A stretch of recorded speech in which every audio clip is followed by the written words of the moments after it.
Okay, good evening, everyone. Welcome to our next lesson, the fundamentals of the faith.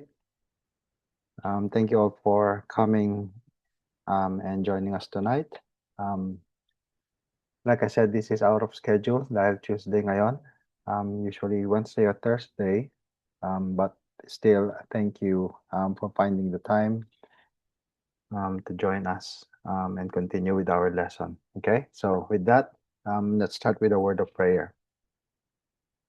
Let's pray. Most Heavenly Father, we thank you, O Lord, for once again granting us this opportunity to come together and to study your word together, O Lord, especially in this most precious and important topic, which is regarding the work of our Savior, Jesus Christ, your only Son, who um, is the focus and is the most important personality in the in the Bible, in your word, O Lord. And he is also the most important person that has ever come to this world. He is the hope of the human race. He is the hope of all creation. And his sacrifice is all that matters, O Lord. And as we come together tonight, O Lord, to study his work, the work of Jesus, the work of Christ, may we have a full understanding of what it is that um, our Lord has truly accomplished, how he accomplished it, and what it means for us. Oh Lord, um, instill in us a sense and a sense of fear and trembling as we come to this most precious topic, oh Lord.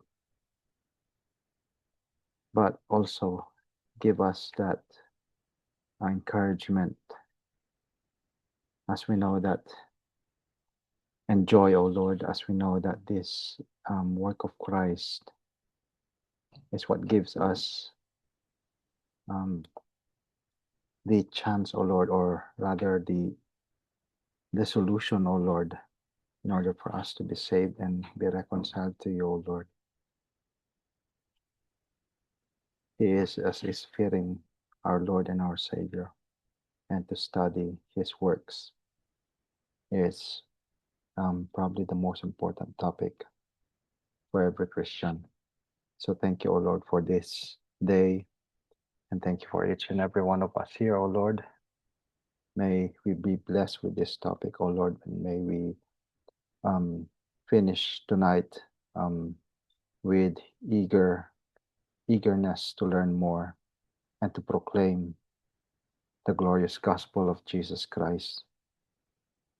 All for your glory and honor, O Lord. All of this we pray in his name. Amen. Okay. Thank you all for joining us. So we are now in lesson number 5 of the fundamentals of the faith. And lesson number 4 is about the person of Christ, the person of Jesus. And lesson 5 is we look at the work of Christ. So we are already at the heart of everything. Okay, and after this lesson, of course, when we know fully well who Christ is, which we have look at that in his person the last couple of topics before, and now we're gonna look at the work of Christ. After this topic is ang susunod dito is ano na, yung mga result na of the work of Christ. What it is now, what does it have to do with us? Okay, so of course we are very familiar with the work of Christ because we are Christians. Okay, pero since this is fundamentals of the faith, we have to go deeper into just knowing that Jesus died for our sins. So ano nga bang ibig sabihin nung statement na yon? Okay, that Jesus died for our sins. Okay. So this lesson, okay, we will learn. Ang objective nito is to explain, first of all, man's need for a savior. Okay, ano ba tong trinabaho ni Christ, para saan to? Okay, and then to show the cost of Christ's work, the cost, and then we will show the provision of Christ's work. Anong na-accomplish ng work ni Christ, and then we will um, present the resurrected Jesus, the resurrected Christ. Okay, and then lastly, we will go into the response, the proper response in knowing all of this for us. Okay, so in this topic as well, we will discuss sin and the reality of man's depravity. Okay, we'll emphasize also the need and the predetermined plan of Christ's substitutionary death. Okay, very yung mga words na ginagamit dito is like, for example, substitutionary. Okay, so it has the root word substitute. Okay, very important yung mga words na yon. We'll look into that later. Why does it have to be a substitutionary death? Okay, and then we will discuss the crucifixion of Jesus Christ, and not only that, how it relates to the judgment of God. And then we'll discuss also, of course, the resurrection and the provision of Christ's work on the cross. Okay. Okay, so before we move on, we will first start with some questions, okay? Some questions, and then let's see if I'm not gonna expect anyone to answer. I'm just gonna throw this out, okay, and think about it as we move along, kasi we will answer this question after as we go on. Ma-answeran natin itong mga questions nito, okay? So first question is, why did Jesus Christ have to die? Napag-isipan niyo na ba yon? Bakit kailangan mamatay ni Jesus? Okay, hindi ba pwedeng i-save niya ang sanlibutan without dying? Okay, this is a question sa theology. Okay, hindi ba pwedeng since Jesus is God, yung punta lang siya rito, tapos i-save niya tayo, tapos balik na kagad doon? Or anong kinalaman, bakit niya kailangang mamatay? Okay, so think about that. Okay, and then next, another question is, paano natin alam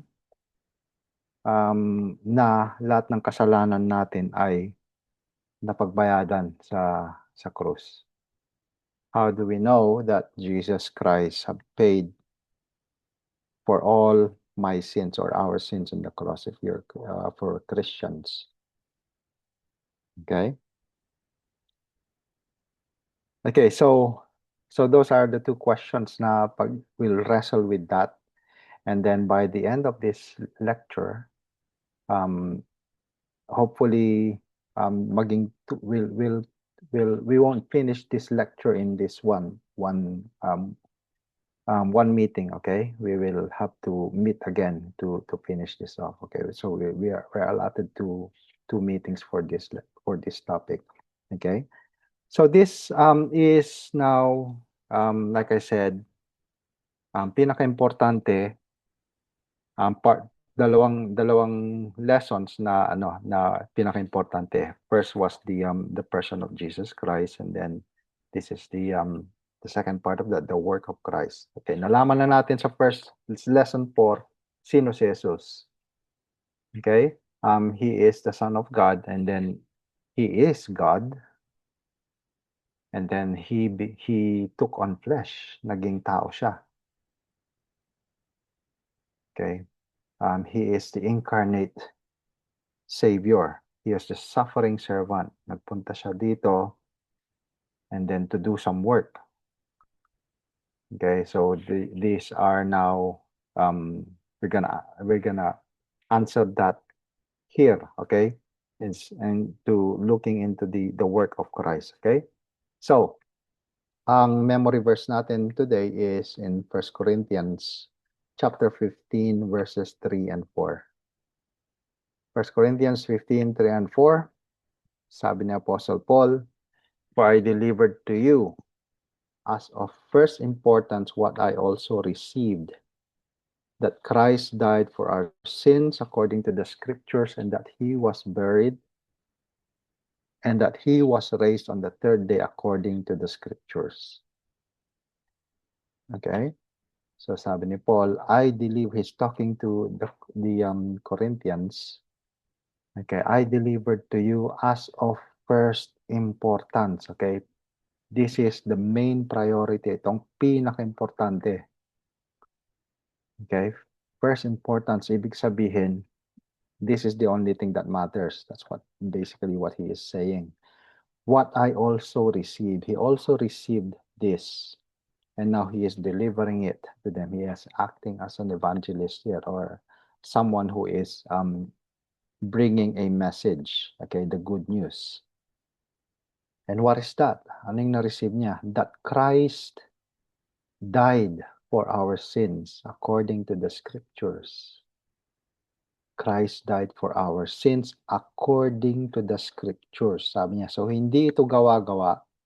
Ibig sabihin, ang sinasabi ni Apostle Paul is that this was already proclaimed, or it was already taught in the scripture that they have. Wala pa yung New Testament dito. So ano yung scripture na tinatawag ni Apostle Paul? Okay, yung Old Testament.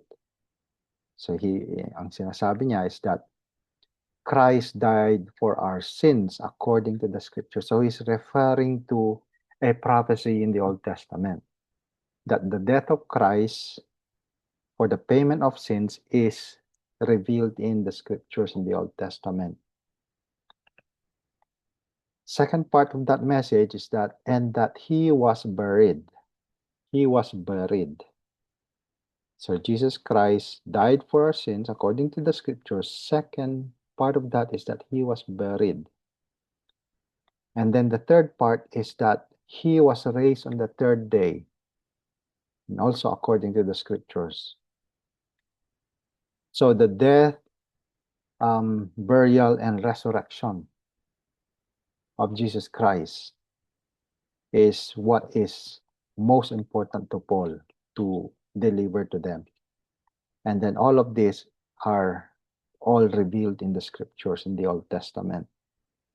Okay, so he is not making this up. He also received this, okay? Sabi niya dito, what I also received, that Christ died for our sins according to the scriptures, and that he was buried and he was raised on the third day. Of course, the Jews in those times, hindi nila maintindihan yung mga prophecies. And this is regarding sa daming prophecies regarding Christ. One of that is yung sa Isaiah 53. Okay? Which talks about the Messiah suffering and then dying for the transgressions, okay, of his people. Okay, so that is that prophecy in Isaiah is specifically referring to Jesus Christ.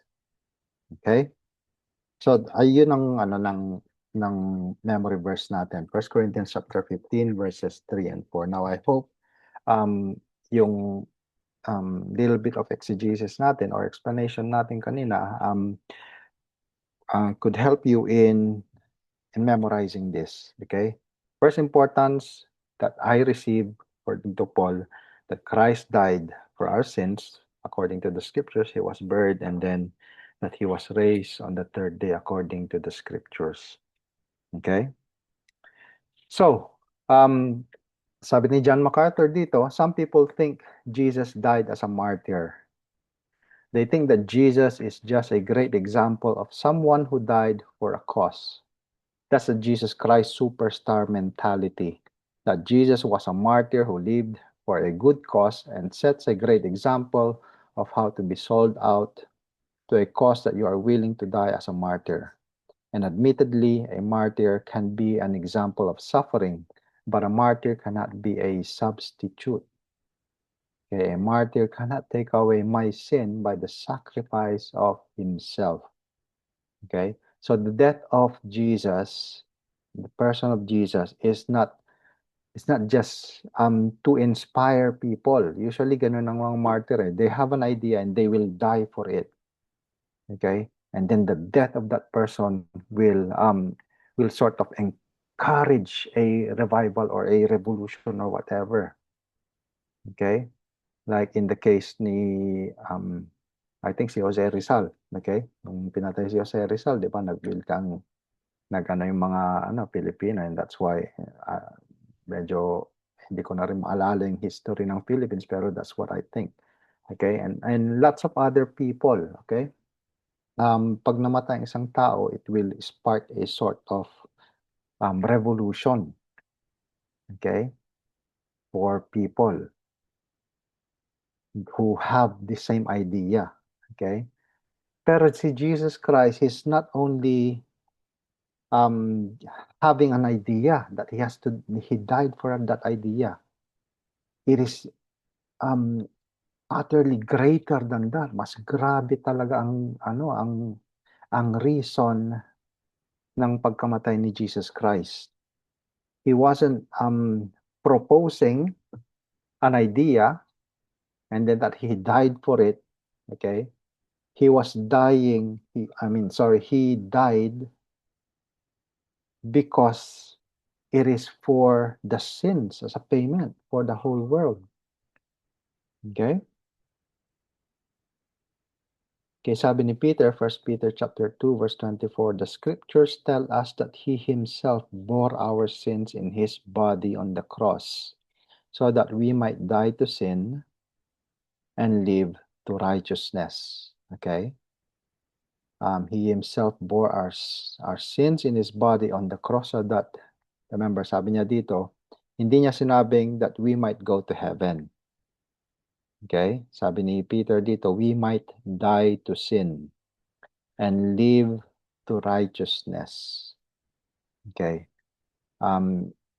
Part of the death of Christ is not only inheriting heaven, but also that we might live in this life, in this world, as a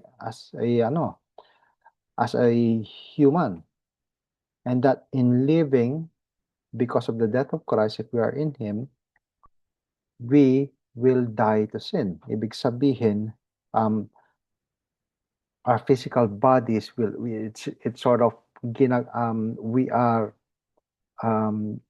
following Jesus Christ, okay, by dying to ours. Ibig sabihin, kinukrucify na natin din yung sin natin, and that we will live in righteousness.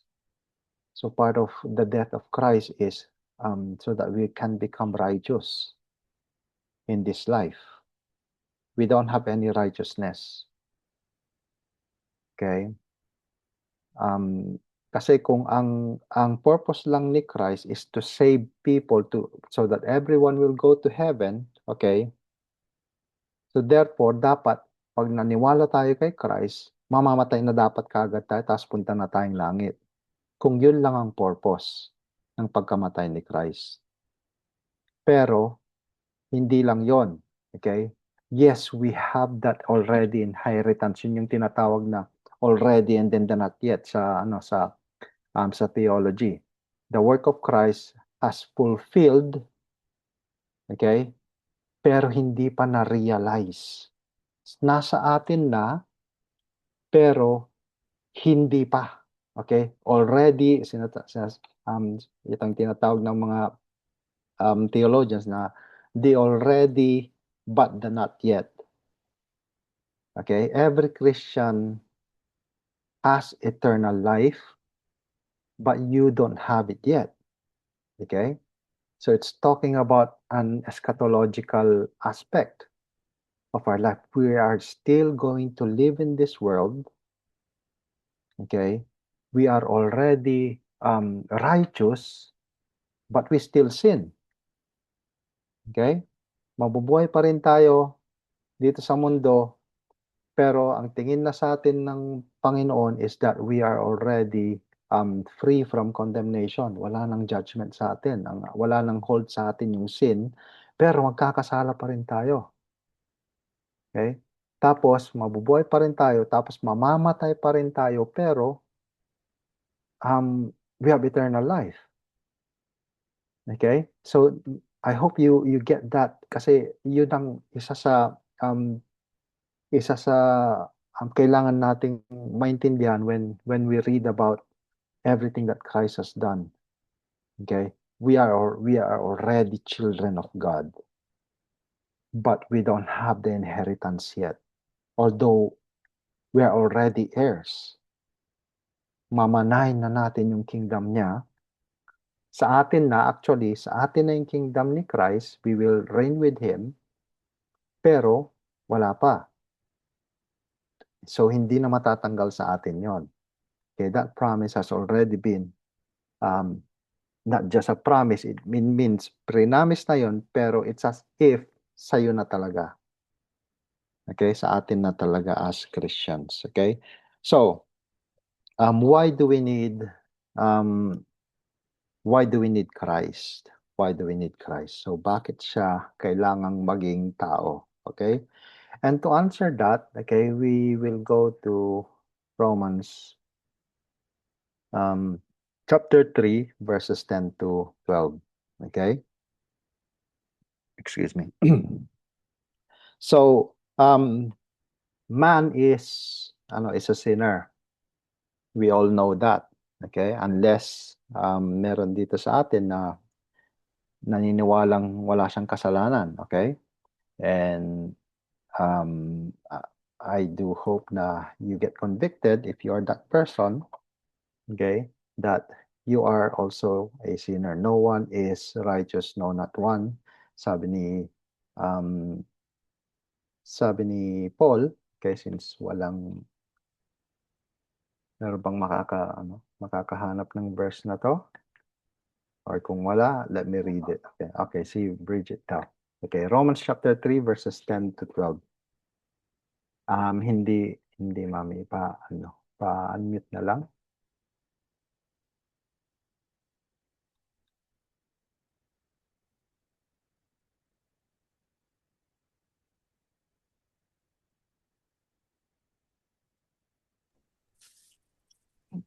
Hanapin ko na. Romans 10 verses... chapter 3, Romans 3. Chapter 3. Sorry.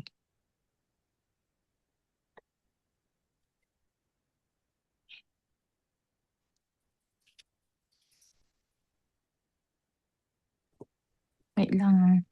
Bible na lang. Pastor, ito Romans 3, Ayan. Okay. chapter Okay, 3. verses 10 to 12. Tama ba to? As it is written, there is no righteous person, not even one. Mhm. There is no one who understands. There is no one who seeks out God. Mhm. Hanggang 12, Pastor? Opo. Yan. They have all turned aside together. They have become corrupt. There's no one who does good. There's not even one. Okay. Ah. Thank you, Chi. Okay, so there are I'm sorry. There are 6 negatives there, okay, in that verse, in that passage, okay? This is regarding all men, every man, okay? Lahat po ng tao to. There's no exceptions. Nila lahat. If you read that, if you read the book of Romans, okay, nililay out dito ni Apostle Paul yung first regarding the Gentiles or yung mga hindi believers, hindi Jewish, sorry, and then later on nililay out niya yung case ng mga Jewish, mga Israelites, okay? And then sa chapter 3, inano niya na lahat ng yon, Jewish ka man or hindi, okay, guilty ka. You're sinner. Kasi the Jews understand, ang belief ng mga Jews is that sila lang yung masasave. Okay? Pero ang argument ni Apostle Paul, oo, yung mga hindi Jews, yung mga hindi naniniwala, mga atheists or sino mga pagans, they are guilty of sin. And then, nilay out naman niya sa next chapter, chapter 2, yung mga Jews din. And then, later on din sa mga next chapters is that he builds up that case. Okay? Pero ang summary, ang conclusion niya in chapter Romans 3 is that everyone is guilty. Okay? We have all violated, okay, the laws of God. Okay? Tawag dito ni R.C. Sproul is cosmic treason. Okay? We are criminals in the eternal court of God. Okay? So 6 things dito that are negative, okay, to humans, to man. Okay? First, first, there's none who is righteous. Yes. Second, none No who one understands. no one understands. Yes. Then No one seeks out God. no one seeks God. Okay. And then all have No one- turned aside. All turn aside. Mhm. There's no one who does good. No one who does good, and then everyone is useless. Okay? So, yung first, no one is righteous. No one is right before God. Okay? Sabi ni Jesus sa Matthew chapter 5, verse 48 is that ang requirement sa atin is perfection. Okay? You must be perfect as your Heavenly Father is perfect. Perfection ang kailangan. So, if hindi ka perfect, okay, may dungis ka, ibig sabihin, bagsak na tayo sa standard ng Panginoon. That's why we cannot be called righteous kasi ang righteousness has to be perfection na walang perfectly obeying or fulfilling all the laws of God. Okay? And then sabi ni Isaiah, sa Isaiah chapter 64, verse 6, is that all of man's deeds are filthy rags to God. Okay? Ito yung tinatawag natin kasi na depravity ng man. Ever since nag-sin si Adam dun sa garden, he became sinner, and sin entered into the world, and so everything was corrupted of sin. So lahat ng generation na sumunod kay Adam have inherited that sin. Nature yun yung tinatawag na original sin. So we are all have been corrupted by that. Okay, so there's none who is righteous, and then there's none who understands. So ang taong ang taong wala sa Diyos ay walang spiritual capacity para intindihin niya ang anything about God. Okay? Pag wala sa isang tao ang Holy Spirit, hindi niya maiintindihan ang spiritual things, hindi niya maiintindihan ang gospel, hindi niya maiintindihan ang reality ng Panginoon. I-reject nila, kaya they'll think it's foolish. Sabi ni Paul sa 1 Corinthians. So no one understands. Sabi ni Paul sa Ephesians chapter 4, verse 17 to 18, that natural men are darkened, have a dark understanding. Okay? And then no one seeks after God. Okay, men do not seek God because what? Because of their hard hearts. dito na lang sa mundo, what do people seek? They seek riches, they seek power, they seek everything about this world, sinisik nila. Okay? They seek fame. Okay? No one seeks after God. Okay? The only time that man will seek God is when God seeks them out first. Okay? Pag okay, so let me get this straight, okay? Man is never a seeker. We don't seek God. The moment man seeks God is if si God ang nag-seek doon sa taong yun. And then binuhay niya yung kaluluwa ng taong yun. Kaya yung tao na yun ay magsisik na after God kasi buhay na yung niya, yung kaluluwa niya. And then doon na niya maintindihan. That is when the Holy Spirit comes into the man. So ang seeker talaga is a Christian. Okay? There's no such thing as a taong hindi Christian na nagsisik. Kaya nga yung mga seeker-sensitive na churches na tinatawag na seeker-sensitive, okay, na pinapattern nila yung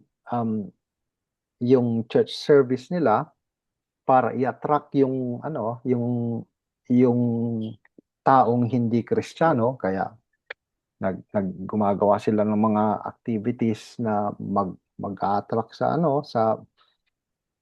carnal man, okay? Ma-attract yung tao doon sa ginagawa nilang activity. Okay?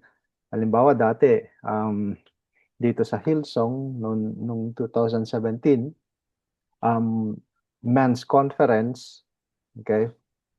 Ang ginawa nila para maraming lalaking umattend is that nag-ano sila ng mga motocross, may mga nag-exhibition. Okay, ang daming lalaki. Pumunta ako noon. 2017. Tapos first and last kong pumunta sa Hillsong noon. They're attracting man para maganda yung ginagawa nila doon. And then later on papasok sila sa doon sa hall, and then they won't talk about the Bible. They will talk about how yung masculine, they encourage man, being man. Okay? They never talk about Christ. They never talk about sin. Okay? And so, yung mga taong nagpupunta doon, hindi Kristiyano. Nagpunta lang sila dahil dun sa attraction. Okay? Man will never seek after God. Okay? It is God who seeks man. And then if God sought a man, and then that man will respond into seeking the truth of God. Diyan na maghahanap ng church. Diyan na magtatanong ng question yung isang taong na-convict na ng Holy Spirit. Okay? So no one seeks God. All have turned aside. Okay, question, who have man turned aside from? Who have man, kanino, sino ang nag-turn aside ang tao? Kanino? They turn aside from God, okay? They turn aside from God. And they only seek everything about this world. Okay? Unrighteous men who do not seek God and do not understand spiritual things will turn aside and go their own way apart from God. Okay? Next, they have all become useless. Okay, what does the word useless mean? Useless. Ibig sabihin, Walang silbi. walang silbi, oo. So ano ba yung mga taong walang silbi? Ano yung pinakawalang silbing tao? Ha? Paul? Ano man? Yung ha? Paralyzed daw, pastor. Paralyzed? Oh. Close. Pero meron pa. Yung patay na tao. Patay. Okay? Yun talagang wala na yun. Okay, pero you can say na yung paralyzed na talaga rin, pero not unless, okay, yung mga comatose, okay, parang patay na rin mga yun, okay? Pero there's still a chance na mabuhay yan. Pero yung mga patay na talaga, yun talagang wala nang silbi. Okay, so that is what this is referring to. Okay? Sabi ni Paul sa Ephesians chapter 2 verse 1, okay? Spiritually dead. Okay? Ibig sabihin, pag patay ang spirito mo, kahit buhay ka, tumatalon-talon ka dyan, okay? Pero pag patay ang spirito mo, hindi mo, wala kang magagawa regarding spiritual things. Okay? Magbuhay lang yung yung body mo, so you'll only respond to physical things. Okay? But if your spirit is alive, okay, then you will respond to spiritual stuff, everything that has to do with spiritual. Okay? So, yun yung sinasabi dito na you have become useless. It means we are all spiritually dead. Useless tayo sa spiritual. Okay? And that there's no one who does good. Okay, yung last na no one who does good. It means we are worthless for any good deed. Okay? Walang kahit na pinapakita natin na gumagawa tayo ng mabuti, okay? Mabuti sa ibang tao na nakikita nila physical thing rin lang 'yon. Pero when it comes to is it really good? Hindi po. Makikita ng Panginoon 'yon, hindi. It has to do with trying to do something para ma-attract tayo. Okay, we may not hindi ma-impress ang ibang tao. Okay, usually hindi natin aaminin, pero pag gumagawa ang isang tao ng isang kabutihan, gusto niyang maipakita sa iba. Okay? Para ma-praise siya or masabing mabuti siyang tao. Okay? So yun, kaya nga isang command ni Jesus na pag may gagawin yung kanang kamay mo, dapat hindi alam ng kaliwang kamay mo or whatever. 'Di ba? Ganon. Dapat walang you will, pag gagawa ka ng isang kabutihan, dapat you will not take credit for it. Okay? So, ang doctrine ng ang tinuturo ng Bible is that man is totally depraved. Depraved ang tao with regards to righteousness, with regards to everything that is spiritual. Okay? Hindi ibig sabihin na hindi attractive ang isang tao sa ibang tao. Okay? Hindi po 'yon. Ma-attract mo or ma-praise ka ng ibang tao sa mga ginagawa mo na makikita nila. Tulad nga ng pagtulong, okay, makikita ka ng ibang tao, wow, magaling, mabait si Aris, matulungin. Okay? Pero filthy po 'yon. Ibig sabihin, nire-reject po 'yan ng Panginoon. Para sa mundo lang 'yon. Okay? Pero sa Panginoon, hindi po, wala pong silbi 'yon. Okay? Bakit? Kasi everything that we do is tainted by sin.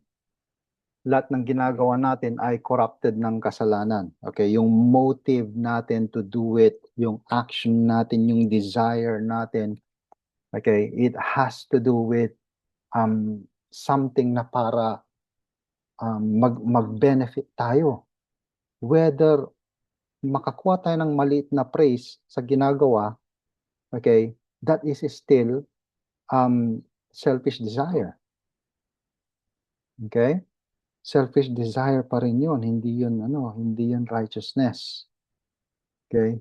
Therefore, ang tao is a slave to sin. Alipin tayo ng kasalanan.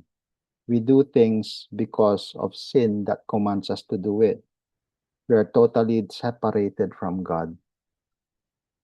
And so in that condition, it is impossible to please God. It is impossible to please God. We are just pleasing our flesh and other people's flesh, but not God. Okay? Kaya sinum up ni Paul sa verse 23, okay, ng Romans. For all have sinned and fall short of the glory of God. Okay, all have sinned, fall short of the glory of God. Bagsak tayo sa standard ng Panginoon. Okay? Okay, so let's go to letter B. Okay? Sabi ni anong sabi dito sa John chapter 8 verse 34? To what is man a slave of? Slave of sin. Slave of sin. Okay? So we do things because we are following our sinfulness. We do things to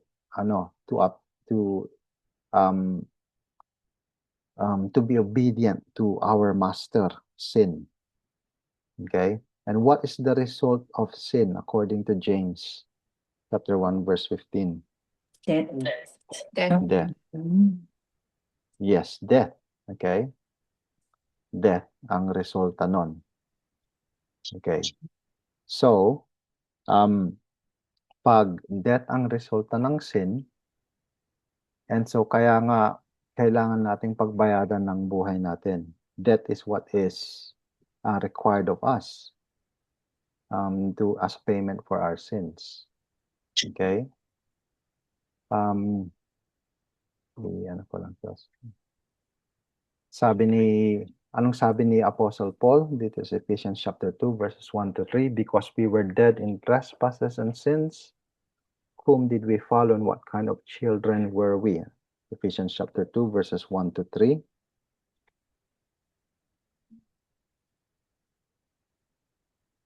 Anong sabi dyan? We follow the ways of the world. Mm-hmm. So you formerly walked, sabi niya. Pakibasa nga yun, Mami. As for you, you were dead in your transgressions and sins, in which you used to live when you followed the ways of this world and of the ruler of the kingdom of the air, the spirit who is now at work in those who are disobedient. Tama ba? No, keep going. That's the only one that I wrote.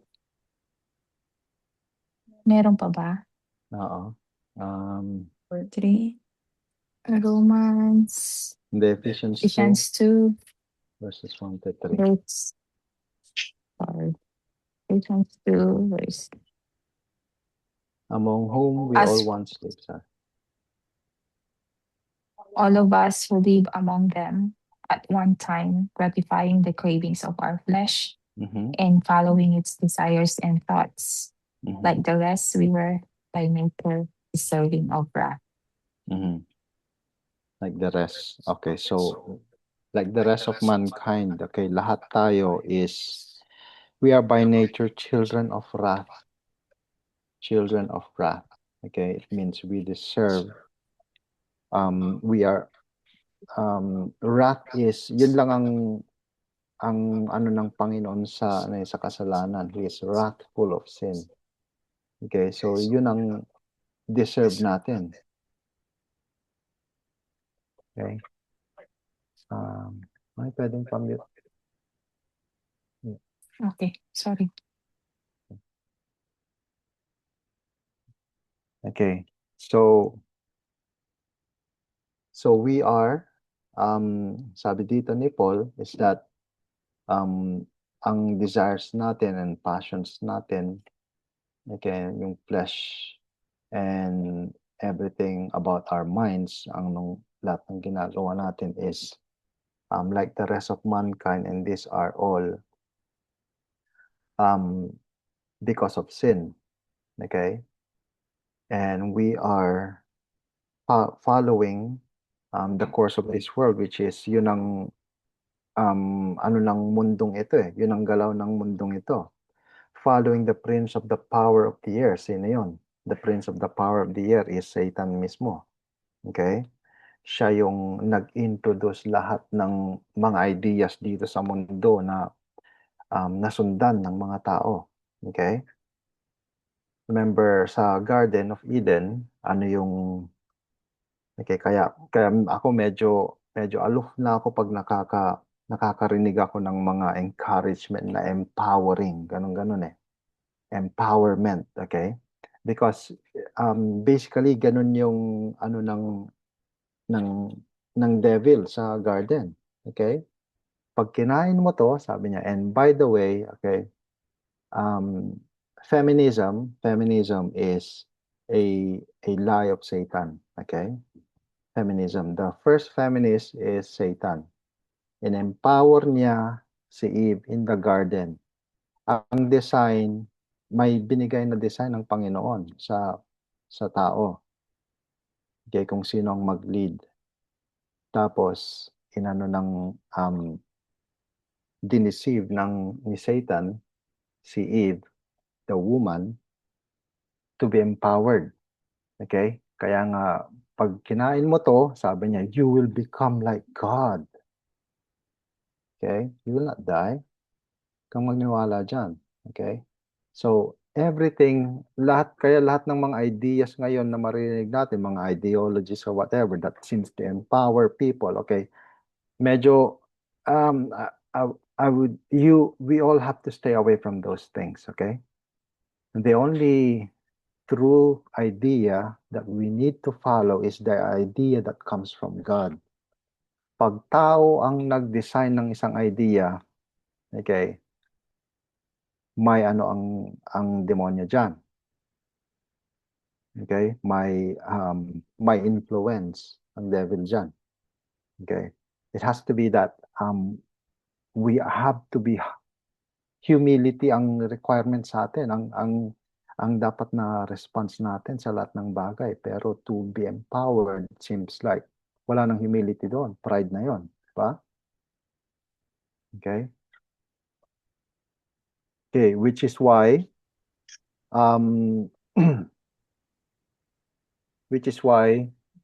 we are children of wrath. We are all children of wrath, according to Paul. We are sons of disobedience. Okay? According to Paul, sa Ephesians chapter 5, verse 6, whose wrath will the sons of disobedience experience? Remember, sabi niya dun sa chapter 2, verses 1 to 3, we are children of wrath. Ngayon, ang question, kaninong wrath ito? In-answer niya to sa chapter 5, verse 6, whose wrath are we supposed to experience? The wrath of God. The wrath of God. Okay? Yun ang ano ng ng sin. God is wrathful of sin. The question now is, will God tolerate sin? Okay? Will God tolerate sin? Is it good to tolerate? Ang tanong. Okay? Kasi isa ring talking points to ngayon sa politics. Okay? Especially mga liberals, mga Democrats. Okay? Tolerance daw. They are the party of tolerance. Okay? Wala. Kung ano man ang ibig nilang sabihin doon. Okay? Noon, ang mga mali, ngayon dapat i-tolerate na natin dahil ano yan eh. Okay? Normal lang yan sa tao. Remember, gano'n ang nagiging ano ngayon. Okay? If you're following what's happening with politics, okay, they take a certain sin na noon ay talagang hindi nire-reject ng mga tao noon in the past, pero ngayon nagiging normal. Okay? Like for example is yung mga ano ng LGBT. Okay? Before, talagang very, very ano ang mga tao pag nakakita sila ng mga ano, ng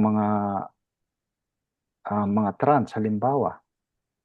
Okay, ngayon very, very common na. It became normal because they have redefined it. Hindi na sin ang tawag eh. Okay? Persecution na daw pag sinabi mong ano, mali yun. Pine-persecute mo raw yung tao na yon. Okay? So, tinitwist nila, binabaliktad. Okay? Pero hindi naman tao ang nag-define nun eh kung ano yun. It was God who defined what sin is. Okay? But today, pag hindi ka raw tolerant sa mga ganon, ikaw ang may kasalanan. Ikaw ang mali. Ikaw ang masama. Okay? Kung kaya't there will come a time na talagang tatargetin ng mga Christians. Okay? Hindi nyo lang alam kung ano mga pinapas na laws ngayon. Okay? In fact, last year, may pinasa ng law na ano, pag merong isang bata or whoever in a church na parang na Christian, pero seems na parang ayaw niyang he or she is having a sense of sexual attraction sa same sex. Okay? Tapos will ask for a prayer. Pag ipinag-pray mo daw yung tao na yon na para ma-sanctify siya sa sin na yon, pwede kang ikulong. Okay? Batas na po yon dito sa Australia. Okay? Pag may lumapit sa'yo, alam niyang Christian ka, tapos ayoko nung feeling na to, can you pray for me? Tapos pinag-pray mo yon. Pag nalaman ng ano yon, ng gobyerno yon, you can be charged. Okay? Hindi mo daw dapat i-convert yung tao na i-forsake niya yung sin na yon. Dapat i-encourage mo daw. So you are not allowed. Oh, pero Even pastors. Oh, No, so no. No, paano even yung Bawal na. pastor? friend. Yes. Kahit anak ng ano mo, Kahit anak mo, yes. kaibigan mo. Kahit anak mo mismo. Oh my. So regardless of age, pastor? So even Yes. children or Yes. adult? Yes. So ano Pag- kaso ng harassment? Ha? Or harassment? Or Okay. So, ang hirap naman ng so yun, no? That is a law. Hindi alam ng tao yon kasi, syempre, yung mga pinapas nilang law, wala namang nagre-review niyan eh. Okay? Ang mga nagre-review diyan, syempre, yung mga Christian or Christians na nasa parliament. Tapos pagbobotohan yon, okay? Ngayon, kung tulad ng dito sa Australia, kaya nga 'di ba yung same-sex marriage, 'di ba 2000, I think 2015 lang yata na ipasa yon. 'Di ba? Dati walang hindi kino-consider na pwedeng magpakasal ang lalaki sa lalaki, babae sa babae. Hindi pwede yon dati. Pero ngayon, legal na, became legal. Because nung pinasa yung law na yon, walang pakialam ang mga tao. Okay? Hindi, mga Christians, they didn't care. No one voted against it. Kaya, naging legal. And then, they're pushing more things. Okay? And then, anyway, nasa-segue tayo. Pero, yung mga bata na nasa, this for the parents, okay? Mga bata na who's going to public schools, okay? Make sure as a parent, you have to be aware kung anong tinuturo. Mag-attend kayo ng meeting pag may parents teachers, pag may nagpapadala sila ng sulat na kailangan yung pirmahan na may bagong curriculum daw o kaya especially sa PDHPE. Okay? Hindi nila specify doon na may bago silang i-introduce, ganyan. Tapos we need your isa sa inyo. Okay, taas Okay. Magtanong kayo, wag nyo kagad pirmahan punta kayo, kausapin niyo yung teacher, ano to. Kasi indoctrination na yon, nangyari na yun kay Easy dito. May nagpadal sila ng sulat.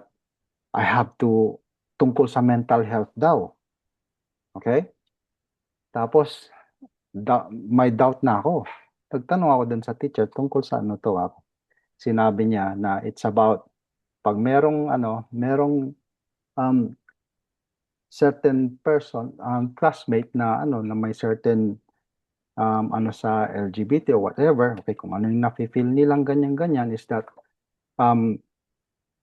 i-encourage or whatever, okay, at tuturuan sila kung paano mag-response ng tama daw doon. Sabi ko, I have to tell the teacher, no, I'm not gonna sign this, sabi ko. Okay, so hindi pina-attend si Easy. Mag-isa lang niya na hindi umattend sa mga ganon. Okay? Ginawa sa kanya, imbes na pag PDHPE na, they will ask her to go out, punta siya sa library. Unfortunately, lahat ng kaklase niya, lahat ng buong school, nag-attend doon. Hindi alam ng mga parents because no one is reading. This is an indoctrination to kids. Okay? Kaya be aware of those. Okay? Maging ano kayo sa mga tinuturo nila sa mga anak natin. Hindi nyo alam na ano sila. Okay? This is what, this is, kaya napakaganda talaga ang homeschool. Kasi alam mo, ikaw magtuturo sa Pero I know that we have reasons why we can't do that. Okay? But anyway, let's move on. Segue tayo. Apologies for that. Okay. Na tayo. Okay, so the work of Christ. So what is sin? Okay? What is sin? Ano ba yung sin? Sin is transgression against God's law. Okay? Or to put it really accurately, okay? It is going against everything that has to do with God. Okay? Anything contrary to God is sin, in word or in deed, even in thinking. Okay? Anything na contrary sa Panginoon is sin. Okay? Sabi ni even in thought. Okay? Even in thought. Sabi ni Jesus sa Matthew chapter 5 verse 28, Matthew chapter 5 verse 28. Okay, but I say to you that everyone who looks at a woman with lustful intent has already committed adultery with her in his heart. Okay, so sa thought pa lang, kasalanan na. Okay, in word or speech. Okay, Colossians chapter 3. Chapter 3 verse 8. But now you must put them away, put them all away, anger, wrath, malice, slander, okay, and obscene talk from your mouth. Okay, these are our sins. Okay, ano pa? Indeed, deeds, mga deeds. Sins of commission. Okay, breaking God's law, specific. Yung 10 Commandments. Okay, alam natin yung mga laws ni God. If you break those, which we all have broken them, okay, we have committed sin. Pero isang sin na hindi ganong na-emphasize is the sins of omission. Sins of omission. Okay? This is not doing what you know is right. Okay? Pag na-neglect mo na gawin ang isang tama, even though hindi mo ginawa, okay? For example is itong dapat na gawin pero hindi mo ginawa, okay? you're already guilty of the sin of omission. Okay, let's look at what James says in James chapter 4, verse 17. Sabi ni James, so whoever knows the right thing to do and fails to do it, okay, for him it is sin. Okay, whoever knows the right thing to do and fails to do it, for him it is sin. Now, Christians, okay, we are all guilty of this. We are all guilty of this because, first of all, we know that proclaiming the gospel to people is the right thing to do. Pero ang dami nating pinapalagpas, although we know that it is the right thing to do. Remember, if you don't proclaim the gospel, we are committing this sin of omission. We are guilty of it. Okay, now I don't want to dishearten you, okay, because I know na lahat naman tayo ay meron tayong certain fear sa pananalita or kaya siguro hindi natin alam kung anong sasabihin, okay, but we'll get to that, okay, topic when we go to evangelism later on, okay, which is I think lesson number 11. Okay, but just remember that, okay, when you know the right thing to do and you didn't do it, okay, you are guilty of sin, and that is something that we need to confess and repent of. Okay, so we are before enslaved to sin. So what does that mean? What does it mean? Okay, when it says that a person is enslaved to sin. Okay. Okay, I do hope na naintindihan na natin na we are before enslaved to sin. Ibig sabihin, everything that we do, it has to do with sinful desires before we were Christians. Okay? And I'm not saying na free na tayo dito. I'm not saying na enslaved ka pa rin. No, you're no longer slave. If you're a Christian, hindi ka na slave sa sin mo. Okay? But you still do it. Pero, okay, you're not slave to it. Ibig sabihin, you are free not to do it. Okay? Ang Kristiyano lang ang free na gawin ang isang sin tsaka hindi. Nasa choice. Yung mga hindi Christian, talagang ginagawa nila yan kasi they are slave to it. But as a Christian, it's already choice na lang tayo. Are we gonna obey or disobey? Yun lang yun. In everything that we do, there's only two ways to go about a decision: obedience or disobedience. Okay, and take note, if we disobey, we have sinned. Okay, so sa lahat ng gagawin natin, yun lang. Okay, very simple, 50-50. Are you gonna sin or you're not? Okay, and sometimes we weigh down the possibilities na kasi mas nakaka-entice yung pagkakasala pag minsan sa atin. But we have to make sure na naiintindihan natin, okay, na ang kasalanan ay kasalanan at ayaw ng Panginoon yan. Tapos we are saved from that. Tapos gagawin natin. Okay?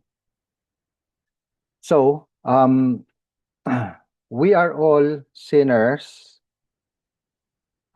Before, okay, we're talking about before. We are all sinners, but so we are also helpless. We are useless. Sabi ni Paul, isummarize na natin lahat ng sinabi niya doon. We are not seeking after God. We do not understand spiritual things. Okay? Which is why useless tayo. We cannot do anything to please God because we will never do anything to something to please God. Okay? So ang summary nun is that we are in deep trouble. Wala tayong magagawa to save ourselves before. Okay? which is why we were helpless before, which is why at the right time, Christ died for the ungodly. That's the very reason why Jesus Christ has to come. Kasi we are utterly helpless. Hindi mo hanapin si God eh. Hindi ka gagawa ng para kay God to please Him. And then pag gagawa ka man, hindi pleasing kay God. Okay? Hindi natin siya isisik lahat ng tao. Okay? So talagang helpless. We are all going to hell. Yun ang summary. So Jesus Christ had to come. Okay? And this is why He has to do the work. Yung work ni Jesus Christ lang ang acceptable. Okay? So we'll go to the work of Jesus Christ. Okay? So, in lesson 3, God asserts His holiness and demands conformity to that holiness. Man is faced with sin. Okay? We have God as His enemy, according to James chapter 4, verse 4. We are in subjection to the power of Satan. Okay? We are being helpless to save ourselves. We are in the face of death. Okay? Remember, death ang kabayaran ng kasalanan. Sabi ni Paul sa Romans 6:23, for the wages of sin is death. Sorry, apologies.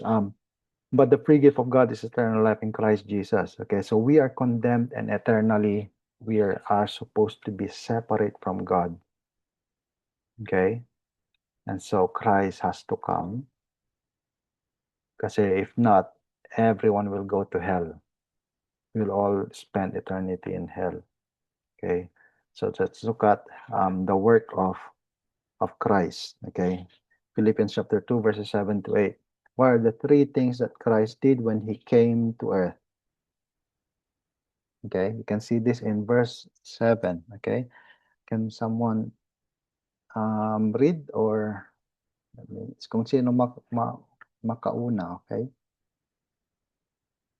Philippians chapter 2, verses 7 to 8. Okay.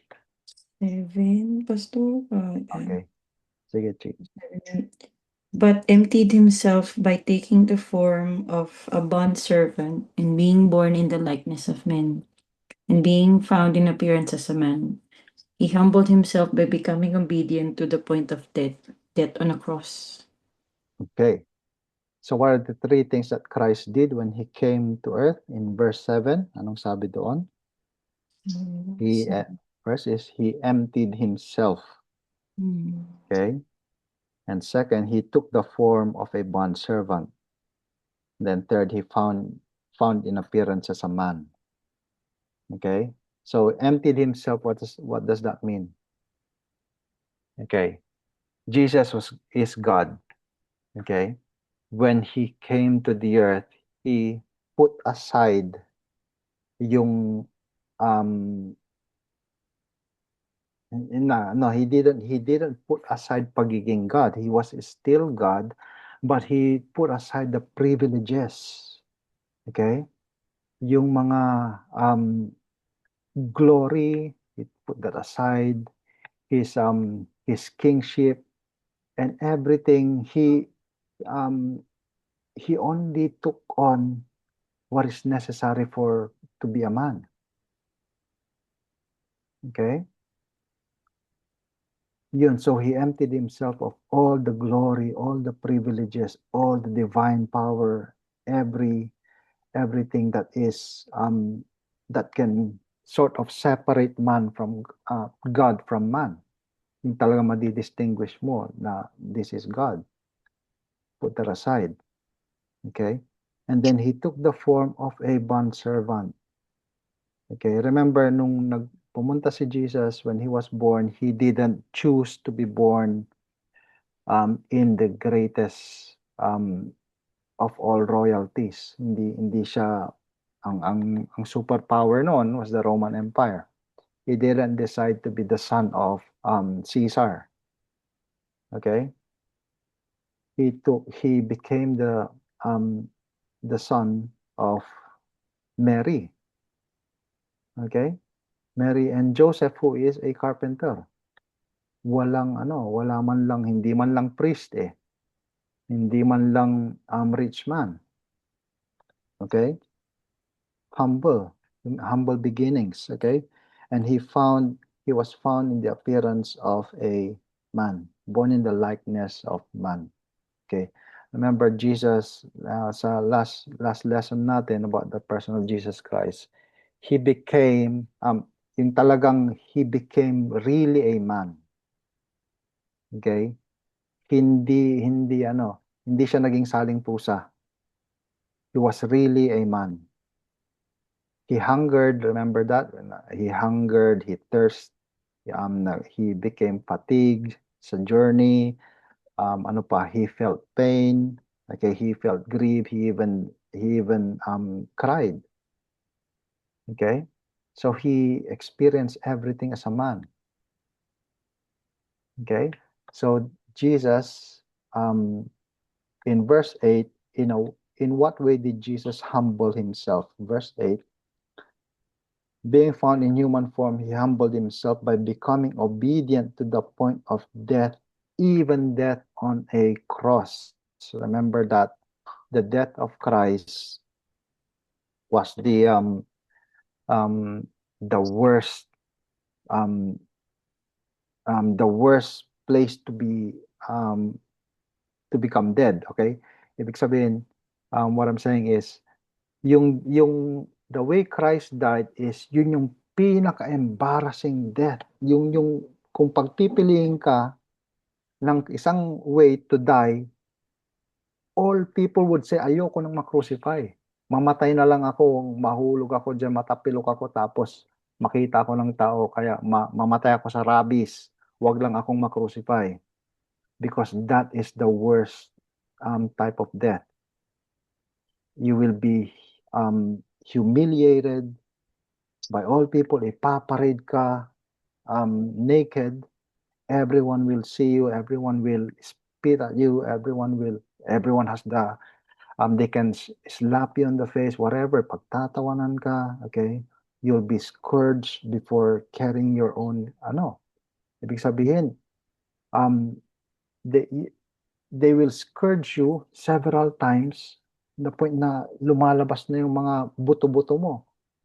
Tapos ipapabuhat pa sa'yo yung cross na kung saan doon ka ipapako. Kung pwede nga lang ipapako nila sa'yo yung kamay mo pero hindi naman pwede yon. Okay? So the Roman soldiers invented crucifixion, and it is the worst type of torture before. And yun ang pinili ni Jesus Christ, the worst kind of death. Death on a cross. Kaya ang mga Jews noon, the ancient people noon, people who were crucified are the most cursed people. You're accursed pag crucify ka. Ikaw lang pinakamababang nilalang na tao pag na-crucify ka. That's how they see it. Okay, mabuti ng pugutan ka ng ulo. Mas mas may dignity pa yon na mamatay ng ganon. But to be crucified was the greatest of humiliation and the greatest of the worst type of death. Okay, so what happened? What happened to Jesus on the earth according to Isaiah chapter 53 verse 3?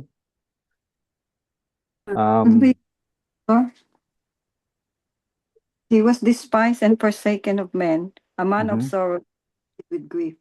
And like one and hide their face, he was despised and we did not esteem him. Okay, so he was despised and forsaken of men. Okay, a man of sorrows and acquainted with grief. Okay, we know that he was abandoned by his disciples and his followers, right? Takbo sila lahat. Okay, pero ano yung mas greater na abandonment doon? Okay, mas greater was that he was abandoned by God the Father himself. Okay? In fact, in the crucifixion of Jesus Christ, okay, medyo we'll go back to this late next week, okay? Kasi mayroon pang kailangan i-discuss dito. Pero when Christ was crucified, before ang tawag niya, if he addresses God as Father. Okay? But in the crucifixion, this is the only time, okay, when he was crucified that he addressed God the Father as my God. He didn't address God as Father. Okay? Because this is he experienced the abandonment of God as Father. Okay? Imagine that. Why did that happen? Why? Because of sin. Okay? Remember, Jesus was not a sinner. He never sinned. He was perfect. Okay? But God had to abandon him kasi ganun talaga ang tingin ng Panginoon sa sin. My sin, your sin, everyone's sin has been laid upon Jesus Christ. And then dapat tayong i-abandon ni God. He made His Son be abandoned instead. Okay? To think about that, okay? God the Father abandoned His Son for me and you on the cross. Treat Him as if He was the one who committed our sins. Okay? He suffered as if tayo dapat yung mag-suffer. Okay? So those are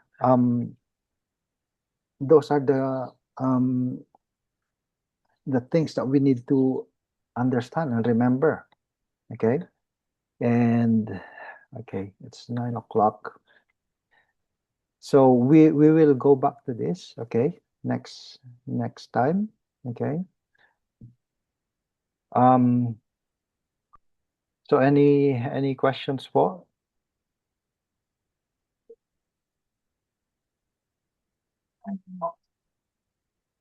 Question come on? Wala. Wala. Wala po, Pastor Sunday. Okay. Thank you, Lynn. Alam ko pati dyan sa UK, parehas din, mga western countries, mga dito sa atin nag-umpisa yung mga ganyan kasi yung western countries sila yung nagse-set ng in a way, we live in a country that we are fully blessed, okay? Pero remember, with every physical blessing, there's always an accompanying negative, okay? Kung kaya't mas may posibilidad na magkasala ka if you are surrounded with everything that is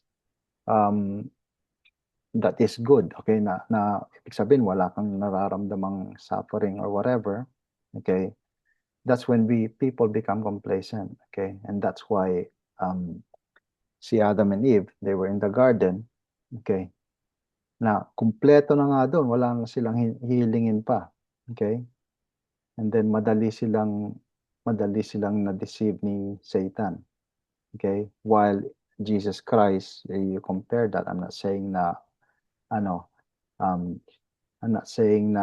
yung situation ni Adam and Eve was in a way mas advantageous sila kay Jesus, pero if you think about it, when Adam and Eve was tempted, they have everything. Wala na silang hihilingin pa. Okay? And then meron lang inintroduce yung demonyo sa kanila. They chose that. They rejected God.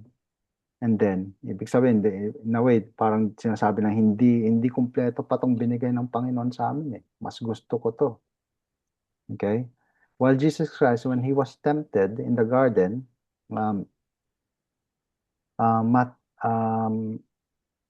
is that he was 40 days without any food. And he was in the desert. He was thirsty and hungry. And he was tempted with food that he can make food from the rocks. Okay? That he was tempted with everything na inoffer sa kanya ng devil. And then he didn't even fall into sin. Okay? So that is our Savior. Okay? Kahit na siyang mas nangangailangan, okay, siya pa yung naka-perfect ng righteousness in a way that he was never he never sinned. Okay? Okay, nag-ano na yung timekeeper ko. Thank you, Mommy. Okay. Any questions po? Ilan po tayo rito? Hello, Luna. Andiyan din pala si Luna. Hello, Si Greg. na-late ako. Okay lang, Luna. Kung kailangan mo yung recording, pwede kong isend sa'yo. Okay? Oh, okay. Okay. Okay. Meron po bang questions? We'll continue next time, okay? Kasi medyo time na tayo. But if you have any questions, okay, we can talk about it. Pastor Aris, may tanong lang ako. Yes, Bert. About dun sa when Jesus Christ was crucified and then ginamit natin yung word na God abandoned him. God the Father was abandoned him. Is it the right word to use that God really abandoned him or? Well, actually, we can use kung ano pa actually yung parang mas grabe pa, ano pa pang mas grabe na word sa abandonment. Kasi it's not that hindi, kasi pag neglected, parang yun eh. Parang Forsaken. Forsaken, yes. Neglect is parang irresponsibility yun eh. Okay? Pero abandonment has to do with a choice. Ibig sabihin, God was fully aware of what he did. Okay? Because intention, yes, because of what we can what we have to see there is it's not about the relationship of Jesus Christ, but it is about how gaano ba kagrabe ang sin. Okay? Yun yung pag-reflectan natin. Okay? We shouldn't see it as God being a cruel parent. Okay? But we have to see it in why God has to do that. Because dapat tayo yun eh. So kung kaya pag makita natin ang gravity, gaano ba kapigat ang kasalanan, is we have to see how Jesus was treated on the cross of Calvary. So that is why kailangan talagang kamuhian din natin ang kasalanan because of what our Savior has endured on the sin, and that is including he was abandoned on the cross by God. Kasi sin cannot be in the presence of God the Father. So when Jesus took our sin on him, okay, hindi ginawa ni Christ yun so that tayo ay makalapit sa sa Panginoon later on. Mm. Okay? Kinuha niya yung abandonment na dapat para sa atin. Abandonment in hell forever. And he took it on the cross for three straight hours. Okay? So yes, Bert, I think kung meron pang mas grabing word sa abandonment, I think mas fitting pang iano doon. Pero are you in a way Hindi naman. satisfied with that answer? Okay. Na-clear naman. Mm-hmm. Kasi inisip ko lang if there's any other words we can use aside from abandonment. But sa explanation mo kasi, we focus on Jesus. It's like he takes full responsibility on what happened on the cross. Mm-hmm. So kaya yun yung term na ginamit that abandon him, not in a sense that he really abandoned him na pinalikuran siya, but that allows it to happen. To treat sin, to treat what sin deserves. Yes. Yeah. Claro, Pastor. Thank you. Okay. Thank you, Bert. Okay. In fact, sabi sa Isaiah 53, okay? Isaiah 53:10, God was pleased to crush the sun. Okay? Parang sinasabi ni Isaiah, pleased pa nga kasi yung appeasement, okay? Jesus Christ is the only one who can take the sin. Okay? There's no other way. Wala nang ibang tao, kahit anghel man dyan, hindi nila kaya yon. Okay? And this is the love of Christ. Okay? This is why you can see how Christ loved us. He took that for us. Okay? So we, in a way, in the cross, we can see the despise, the gravity of sin, and we can see the love of God. And we can see the judgment, the condemnation of sin. So, naghalo dun sa cross yon. The grace, love, the wrath of God. Naghalo lahat doon. Okay? Mahirap intindihin yun, pero paano mo i-demonstrate yan? And God is the one who can demonstrate that through Jesus Christ. Okay? Which is why the cross is yung cross of Christ is the greatest sabi na the greatest na expression of love. The greatest expression of love. Okay? And he had chosen to do that for us. Okay? Thank you, Bert. Anyone else? One more question? And then we can close.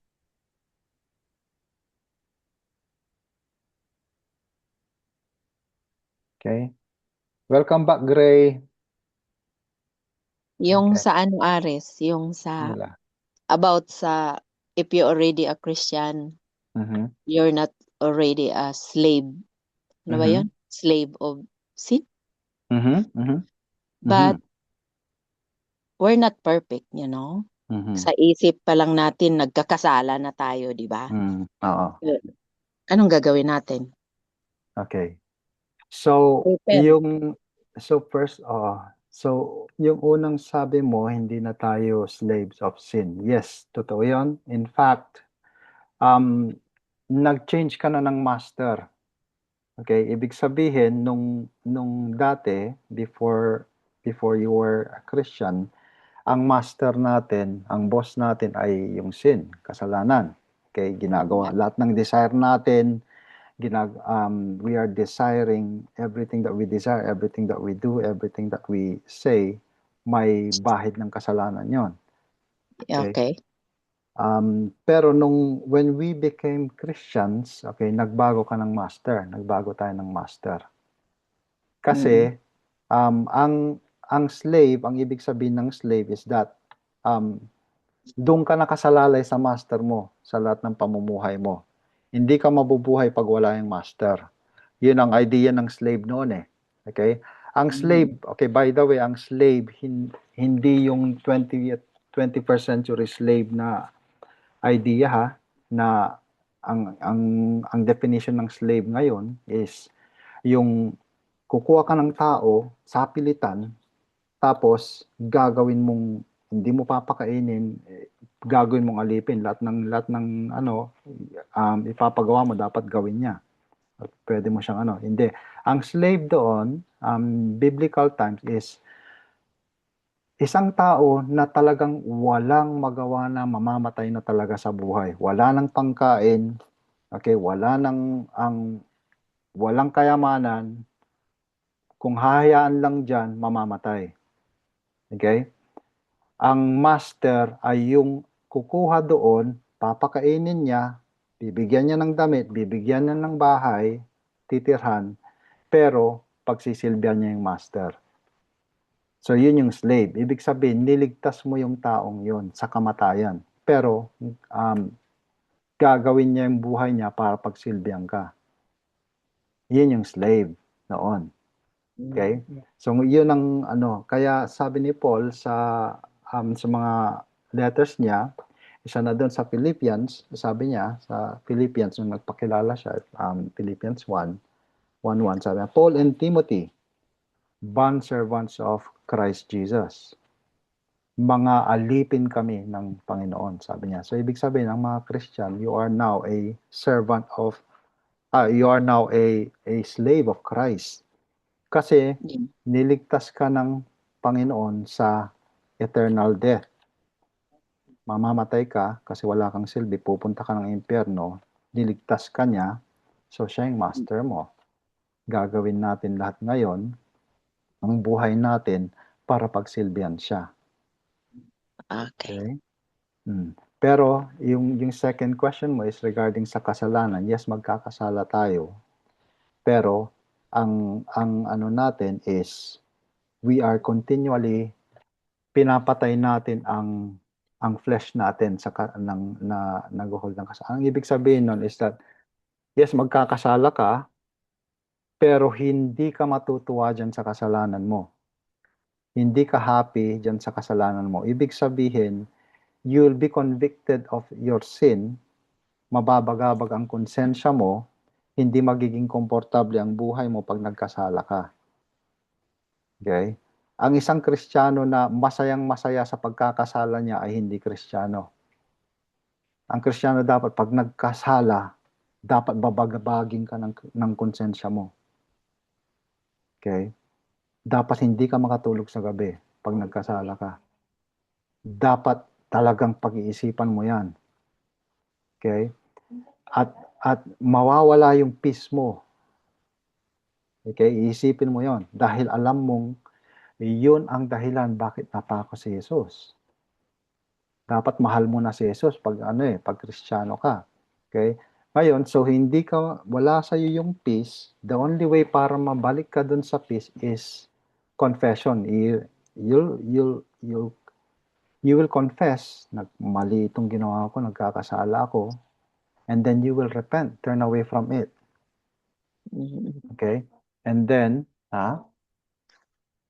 well, confession first of all is aminin mo na kasalanan yun, yung ginawa mo. Pag nag-justify ka, hindi, ano naman yun ganito yun okay lang yun dahil eto naman, ganyan-ganyan. Okay, gina-justify na yung sin na yun. Okay, pag nag-isip ka na ng paraan para hindi ka makonsensya, okay, halimbawa, merong lalaki, merong isang tao, nahulog niya yung niya, nagda-drive siya halimbawa, tapos may nahulog dun sa bintana, nahulog niya yung wallet, halimbawa lang, example, tapos, nakita mo yung wallet, tapos pinulot mo, tapos walang ID, pero may pera doon. Tapos umalis na yung kotse, hindi mo na nakita, okay na to, sa akin na to. Okay? Okay, pag nabagabag ka doon, teka, medyo mali ito paano yung kung ganyan, okay. Pero pag inisip mo na, hindi, okay lang yun, siguro, yan, kailangan ko naman ng pera or whatever, okay, gina-justify na yung doon, okay? Hindi ka nagnakaw, pero may greed na yun okay, may greed may na. na doon, may evil na doon. Oo, meron na yon. Okay, kahit sabihin mong umalis ka agad yung lalaki, pero pwede mo namang sigawan, hoy, pero hindi mo ginawa, okay? Diba? So, yun. So, hypothetical scenario lang. Okay, so, ibig sabihin, yun, may kasalanan na doon, umiral na yung greed, pero kung alam mo na bagabag kang mali ito, tapos paano ko ba ibabalik to? Gagawa ka ng paraan para ibalik talaga, okay, then it means convicted ka dun sa sin. Pero pag inisip mo, hindi ko naman mahanap yung taong yun eh. Di ba, bahala siya. Kung mahanap niya ako, di ba, balik ko. Okay, justification na yon. Okay, tinatanggal natin yung konsensya para hindi tayo makonsensya. Okay, masama yun. Dapat makonsensya tayo sa lahat ng bagay. At ang ano lang diyan, ang para lang matanggal yung konsensya dapat ay kung i-confess natin mali talaga ito. Tapos ihanap natin ng paraan.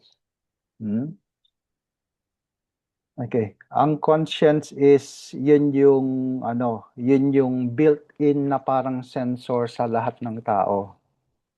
Sensor yan na nagsasabing mali, may mali. Okay? Halimbawa parang sakit ng katawan. Okay? Pag masakit ang paa mo, ang wrist mo, sinasabi ng katawan mo na may mali diyan, may bali. Okay, pwedeng may bali ka or may naipit na ugat. Okay, sinasabi ng physical body mo 'yon na merong masama diyan sa katawan mo. Okay? Yung spirito mo, ang sensor niya ay yung conscience. Pag binabagabag ka, sinasabi ng espiritu mo na may mali, may masama na nangyayari sa ano. Okay, so yun yung conscience. Okay? Okay, Okay, so thank yun. you, Pastor Aris. Okay, thank you. Thank you, Luna. So, ganun na, ang the way na matanggal yung yung mabalik tayo sa peace in God is confession of sin, and then repentance, and then knowing na nabayadan na ni Christ yung kasalanan na yon. Okay? And then makakatulog tayo sa gabi knowing na assured tayo of our of the forgiveness of that sin. So yun na Okay? yun. May tanong Yes. sa Yes po, tanong mo Lori. kanina. Mm-hmm. Yung sagot mo, ay yung tanong mo kanina, yun na yung sagot. Yung Oo, yung pangalawang. Okay. Thank you, Lori. Pwede mong summarize, Lori? Mahaba eh. Walang oras. Next time. Okay. Okay, so thank you sa lahat. So we'll end here, okay? And then next time, let me check yung schedule ko. So next week, busy ako next week. So i-ano natin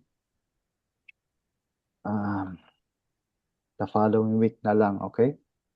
Apologies next week, hindi po ako pwede. May pasok tsaka may tatapo, may sasubmit ako. So I'll be busy next week. Babasa tsaka magkano. But anyway, thank you sa lahat, okay, sa participation, and yeah, dahil nandiyan kayo, and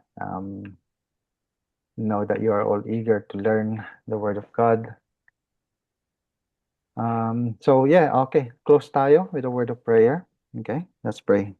Heavenly Father, marami pong salamat sa biyayang binigay mo sa oras na to, O Lord, para kami po ay mag-aral ng pinaka-importanteng impormasyon, pinaka-importanteng wisdom, Panginoon, na galing sa iyo. Pinaka-importanteng mensahe na kailangan marinig ng iba. Kasi ito ang mensahe na nagsalba sa amin. And this is what has reconciled us to you, O Lord.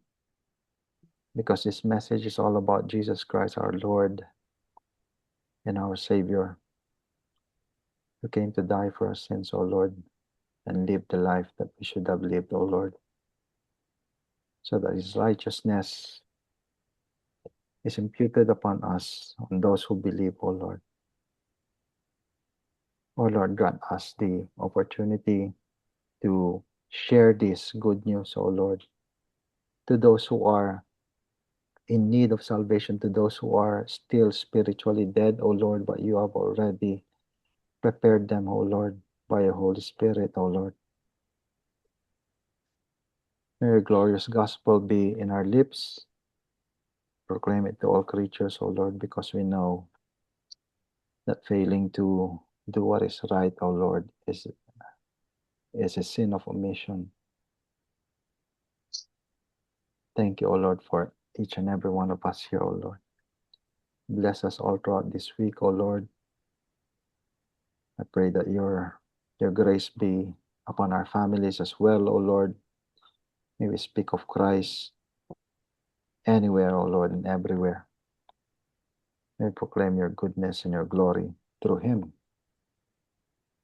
O Lord, give us the motivation and the strength, and give us the words to speak, O Lord. For you alone are the one who sustains and the one who provides and the one who makes things possible. We can't do it without you, and we know that you have given us your Holy Spirit and your word, which will guide us the rest of our lives, O Lord. All of this for your glory and honor, in the name of our Savior and Lord Jesus Christ. And all God's people say, Amen. Thank you. Amen. Amen. Thank you. Pastor, promote mo na sa 24th anniversary ng church. Ay, anniversary. Oo nga pala, Gusto nila 24. pumunta para makapag-prepare. Pumunta ang mga UK, Pilipinas. Now, sa 24, church anniversary namin dito. So, if makakuha po kayo ng time na makapunta, okay, sagot ni Chi ang ticket. Joke lang. Sagot ni Pastor ang humba.